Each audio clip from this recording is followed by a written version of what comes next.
Olá, meu nome é Paola, eu sou engenheira agrônoma, formada pela Universidade Federal de São João del Rei. Sou mestra em tecnologias para desenvolvimento sustentável e é um prazer estar aqui hoje com vocês, participando do segundo Congresso Nacional de Agronomia Online. Eu gostaria de compartilhar com vocês um tema essencial para o manejo ecológico dos solos, que é a adubação verde.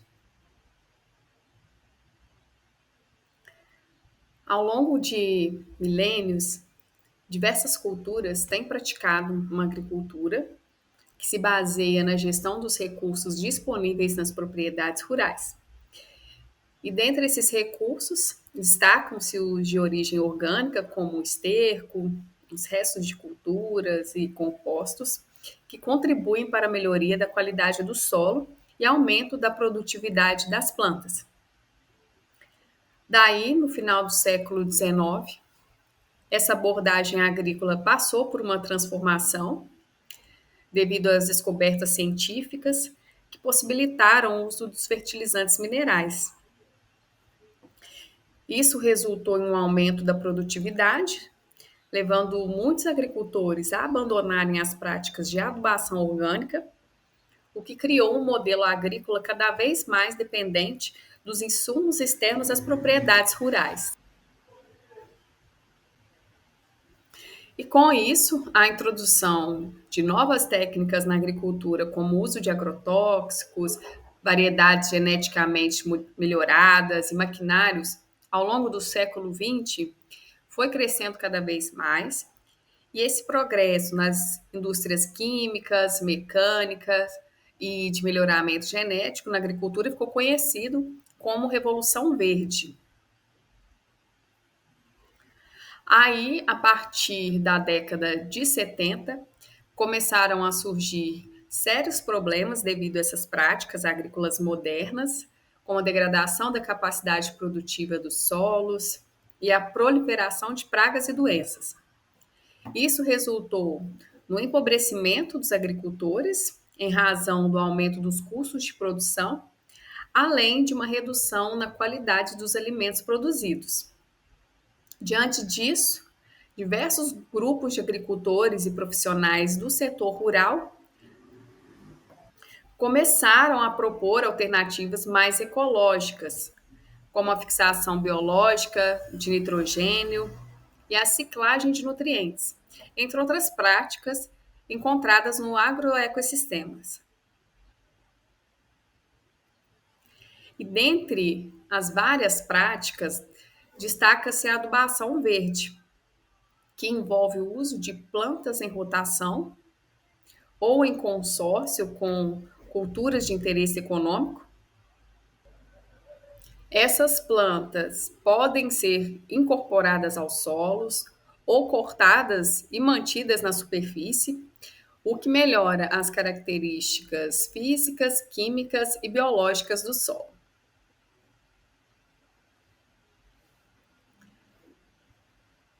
Entre os diversos benefícios da adubação verde, destaca-se, primeiro, os efeitos químicos. O nitrogênio ele é o principal nutriente associado ao impacto da adubação verde nas culturas de interesse econômico,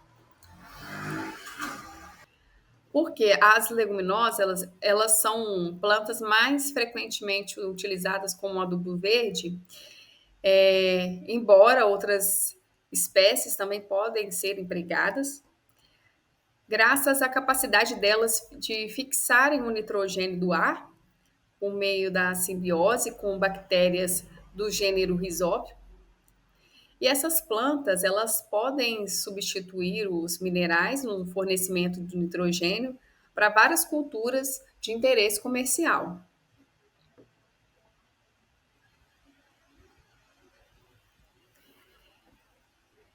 A adubação verde, ela também proporciona a adição de grandes quantidades de fitomassa, o que resulta num aumento gradual do teor de matéria orgânica no solo ao longo dos anos.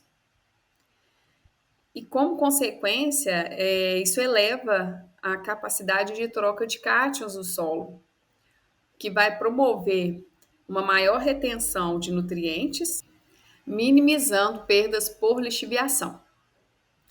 E com a decomposição dos resíduos vegetais, pode-se observar uma redução na acidez do solo devido à produção dos ácidos orgânicos que têm a capacidade de complexar íons de alumínio que estão presentes na solução do solo. Isso diminui a forma tóxica do alumínio que é responsável por essa acidez. Outro efeito positivo dessa prática nas propriedades químicas do solo é a reciclagem de nutrientes. Por serem plantas com raízes profundas, o uso de espécies que expandem o seu sistema radicular para as camadas mais profundas do solo, como os adubos verdes, permite que haja uma absorção dos nutrientes das camadas mais inferiores. E aí, após o corte dessas plantas, ocorre uma liberação gradual dos nutrientes para a camada superficial, por meio da decomposição dos resíduos, tornando esses nutrientes disponíveis para as próximas culturas. Os adubos verdes também promovem efeitos físicos benéficos para o solo. Dentre eles está o aumento da matéria orgânica, que vai estabilizar os agregados do solo, aumentando a sua porosidade e, consequentemente, aumentando também a infiltração de água e a retenção da umidade no solo. Os constituintes orgânicos, eles podem influenciar a agregação do solo, atuando como agentes ligantes, juntamente com os minerais de argila. E esses agentes ligantes, eles formam agregados que são estáveis à ação da água, protegendo o solo da erosão. A cobertura vegetal, ela também cria uma proteção mecânica, que ela vai amenizar o impacto direto das gotas de chuva no solo, que também provoca erosão.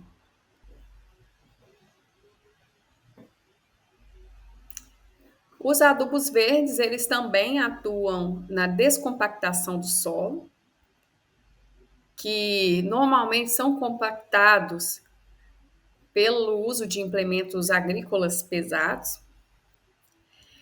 As raízes profundas dessas plantas, elas vão romper as camadas do solo e isso vai permitir um aumento da infiltração de água, que é muito útil também para a recuperação de áreas degradadas.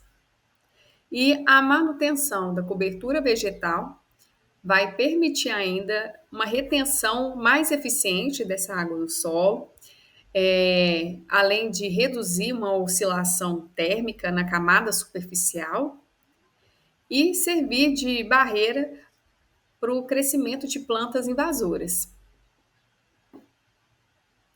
Outro efeito importante da adubação verde é o efeito biológico.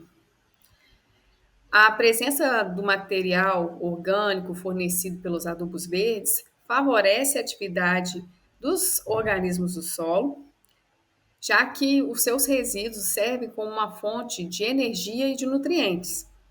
Então, quanto maior for a atividade biológica do solo, maior vai ser a reciclagem de nutrientes, o que permite também um melhor aproveitamento dos fertilizantes minerais quando aplicados no solo.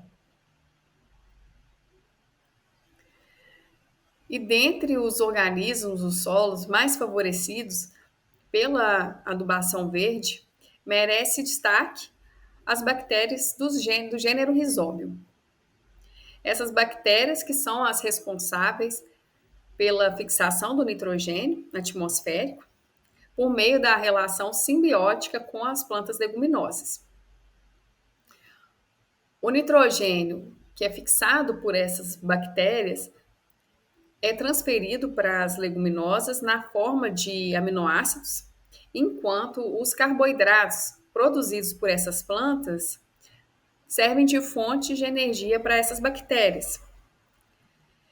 Essas trocas ocorrem nos nódulos que são formados por essas bactérias nas raízes das leguminosas. Além das bactérias fixadoras de nitrogênio, o cultivo com leguminosas favorece também um aumento na população de fungos micorrízicos nativos do solo. E esses micro-organismos, eles associam-se às raízes das plantas, também aumentando a absorção de água e de nutrientes, permitindo também o melhor aproveitamento dos fertilizantes aplicados no solo, principalmente os fertilizantes fosfatados. E outro grupo de organismos que serão favorecidos são as minhocas, além de outros macro-organismos, por conta dessa manutenção de cobertura vegetal. Esses organismos eles vão atuar na redistribuição dos resíduos orgânicos, contribuindo na decomposição da matéria orgânica. Além disso, através da abertura de canais no solo, as minhocas elas vão favorecer uma maior aeração e infiltração de água no solo.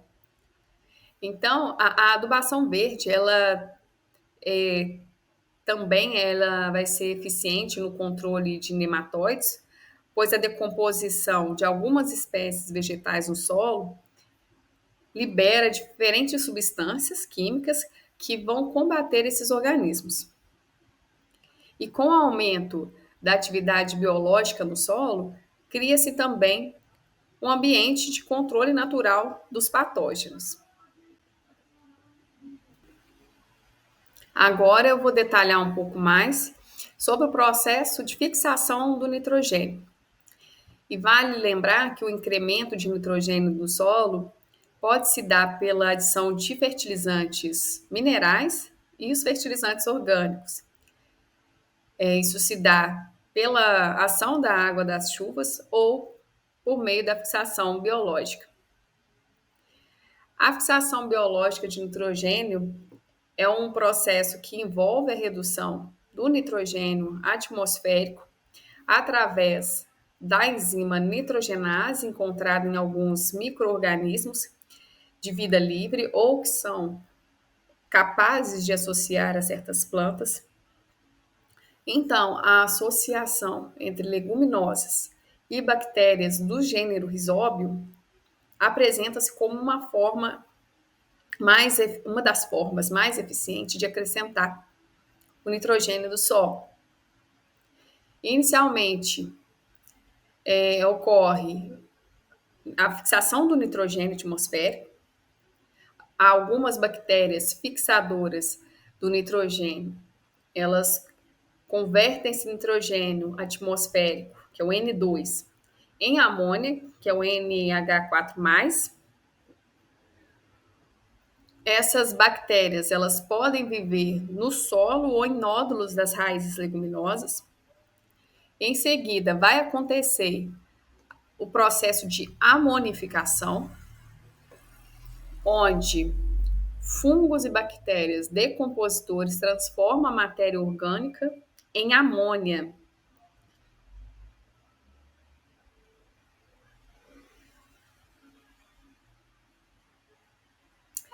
Depois vai ocorrer a nitrificação, em que as bactérias nitrificantes elas vão converter os nitritos,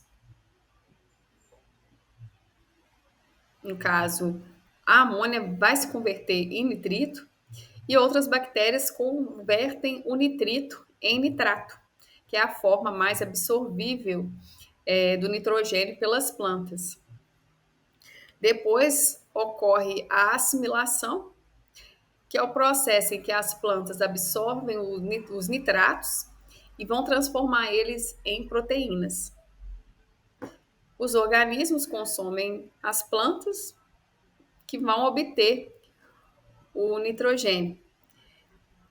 E por último, vem a fase da desnitrificação, onde algumas bactérias desnitrificantes, elas convertem o nitrato, os nitratos, né, de volta para o nitrogênio gasoso que retorna para a atmosfera. Aqui é uma tabela com a quantidade de nitrogênio fixado por diferentes leguminosas que são utilizadas como adubo verde.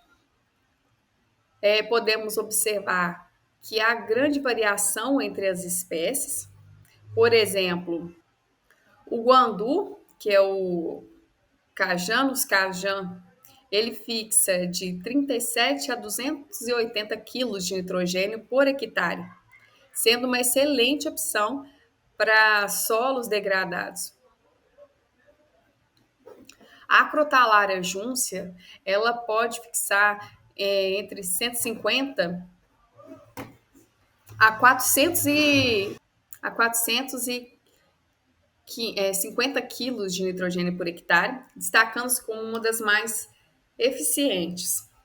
Também tem a mucuna preta, que apresenta bons valores, que variam entre 120 a 210 quilos de nitrogênio por hectare.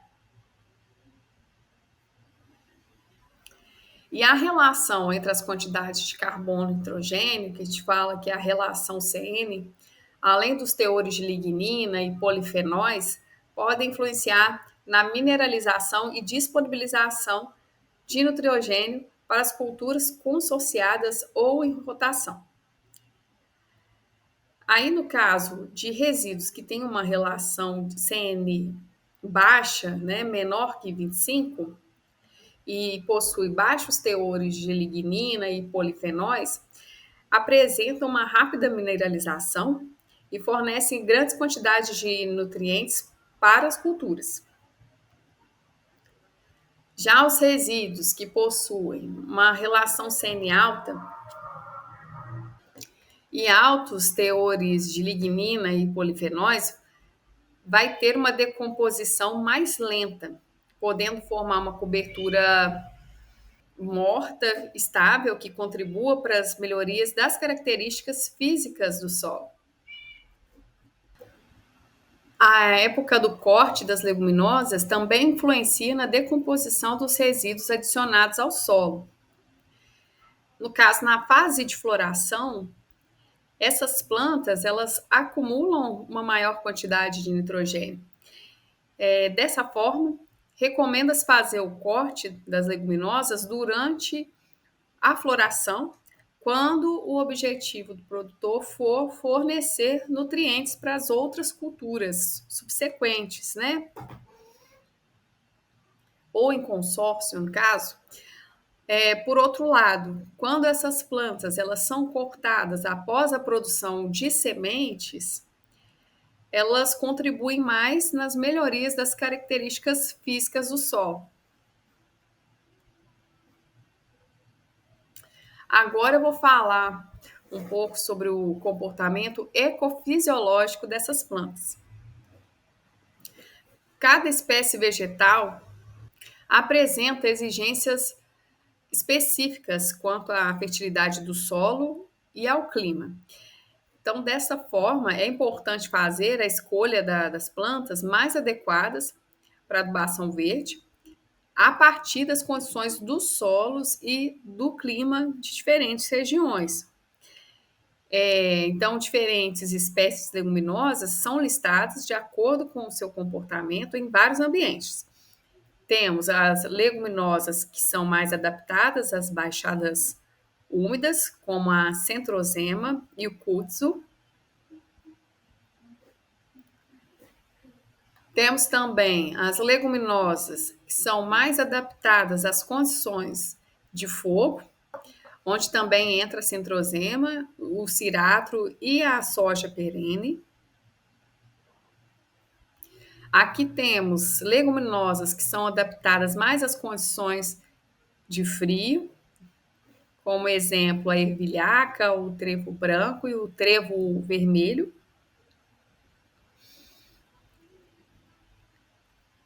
Tem também as leguminosas mais adaptadas às condições de seca, como o feijão bravo do Ceará e o feijão mungo.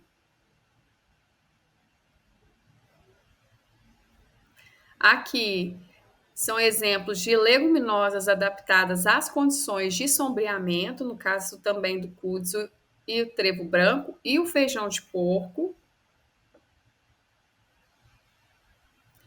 Outro exemplo de leguminosas adaptadas às condições de baixa fertilidade do solo. De novo, o feijão bravo do Ceará, feijão de porco, a Crotalária spectabilis, o guandu, a indigofera.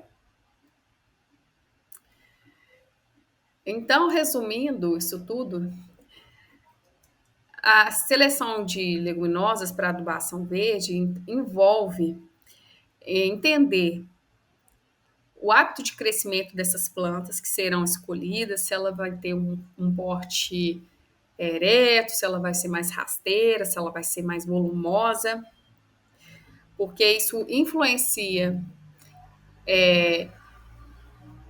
na disposição dessas plantas na lavoura, se caso for utilizada em consórcio com plantas de interesse comercial ou no sistema de rotação de cultura.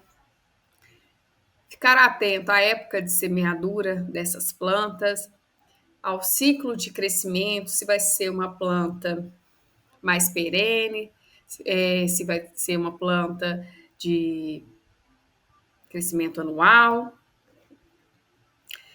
Se essas plantas elas são mais resistentes ou se elas são hospedeiras de pragas e doenças. Tem que tomar esse cuidado para não fornecer um risco para a cultura de interesse econômico ou para o solo. Também o tipo de sistema radicular, se é mais superficial, se vai ser mais profundo. A quantidade de massa verde produzida, dependendo ali na recuperação de área degradada. Pensar na escolha de uma espécie que produza uma fitomassa maior, né? Ou se uma espécie que possui uma massa maior talvez não seja tão interessante num sistema de consórcio. Se o crescimento vai ser lento, rápido, para também não promover uma competição das plantas consorciadas, né? Ficar atenta às dimensões de espaçamento necessárias para a espécie escolhida. E com relação à tolerância à seca, à geada, né? Ao tipo de clima, para ver se essa espécie escolhida ela vai se adaptar à região onde será implantada.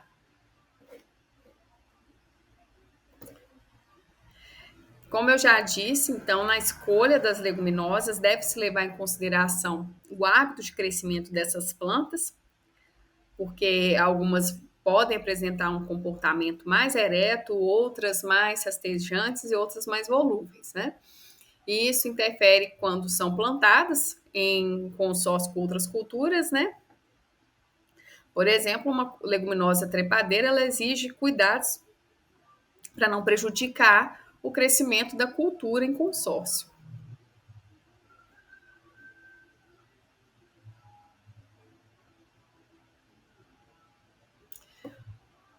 Outra classificação que pode ser feita em relação às leguminosas diz respeito às plantas perenes e anuais.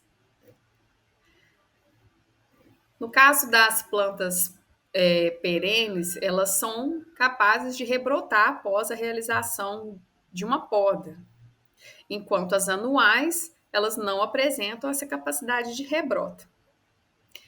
Então, de forma geral, as leguminosas anuais, elas são mais capazes de cobrir o solo rapidamente comparado com a planta perene, né? Pelo ciclo de produção dela que é mais curto. Então, aqui tem uma tabela com algumas espécies de leguminosas, né? A época de plantio e os dias que essas plantas levam para cobrir o terreno. Então, é importante fazer essa pesquisa antes de escolher a espécie com base no objetivo do uso delas na lavoura, né, na recuperação do solo. E a adubação verde ela pode ser classificada também de acordo com a sua utilização.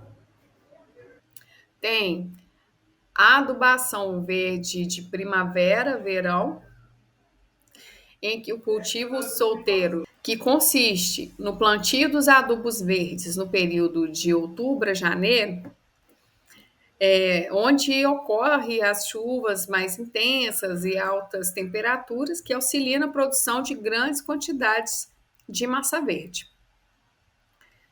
A principal desvantagem desse tipo de produção, tipo de adubação verde, que é a ocupação da área durante um período em que seriam cultivadas plantas de interesse econômico, né? Então, uma alternativa a esse problema seria o plantio de leguminosas em glebas em pousio na propriedade, deixando-se as outras partes para as culturas comerciais e no ano seguinte fazer uma rotação de cultura. Já a adubação verde de outono e inverno em cultivo solteiro consiste na semeadura dos adubos verdes entre fevereiro e abril. O cultivo dessas plantas permite a proteção de áreas que normalmente não são cultivadas nessa época do ano, né? E isso também ajuda na diminuição da infestação de ervas invasoras no terreno. Então, no caso da adubação verde consorciada com culturas anuais, é, o, os, o adubo verde ele é semeado nas entrelinhas da cultura comercial, que vai permitir a produção durante todo o ano. Um exemplo disso é o consórcio de milho com leguminosas, que no caso de uso do feijão de porco, feijão calpi, a semeadura do milho pode ser feita junto com a do adubo verde. Já o caso da mucuna preta, a semeadura ela deve ser feita depois do plantio do milho. Só que esse tipo de consórcio ele não é indicado para condições de pouca disponibilidade de água ou na falta de irrigação. Já a adubação verde, consorciada com espécies perenes, o adubo verde ele é cultivado entre as linhas das frutíferas ou de outras plantas perenes. E deve ser evitado adubos verdes muito agressivos, como as mucunas pretas e cinza, e realizar o coroamento das plantas, né, para evitar uma competição e que prejudique a produção da cultura de interesse comercial. E dentre as vantagens dessa prática estão o controle de erosão, a redução de ervas invasoras e a redução das perdas de nutrientes do solo.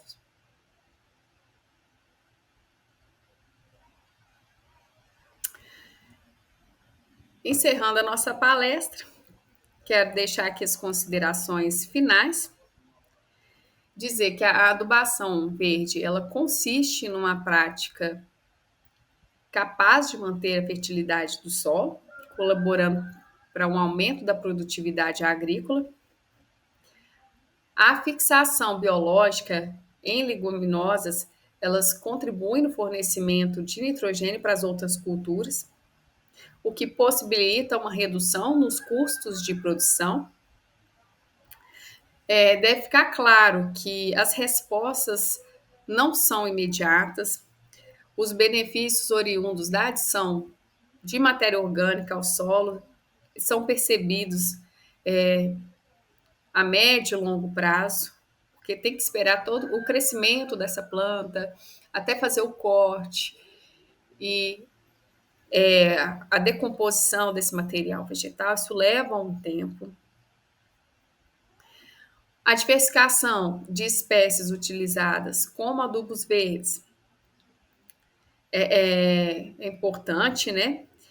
Assim como as culturas de interesse comercial, deve existir uma rotação de culturas, né? É importante também fazer isso com a adubação verde, de mesclar essas espécies, para também isso não trazer os inconvenientes que nem de uma monocultura, né? Torna-se ainda necessária a escolha de espécies mais apropriadas para as condições climáticas da região. Então, como vocês viram, existe uma diversidade de espécies, de comportamentos, de necessidades climáticas e de hábitos de crescimento que deve ser considerado na escolha, né? Deve ter sido feita uma pesquisa antes da implantação da espécie para não causar prejuízos, né? Principalmente econômicos. E essa prática ela é sustentável para os agroecossistemas, como eu disse, traz inúmeros benefícios químicos, físicos e biológicos para o solo.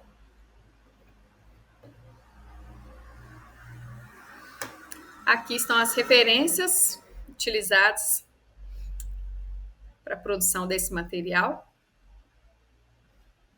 No mais, quero agradecer a participação. Estou disponível através do meu e-mail para quaisquer dúvidas e informações sobre o assunto. E agradeço a quem chegou até aqui e um ótimo congresso para todos.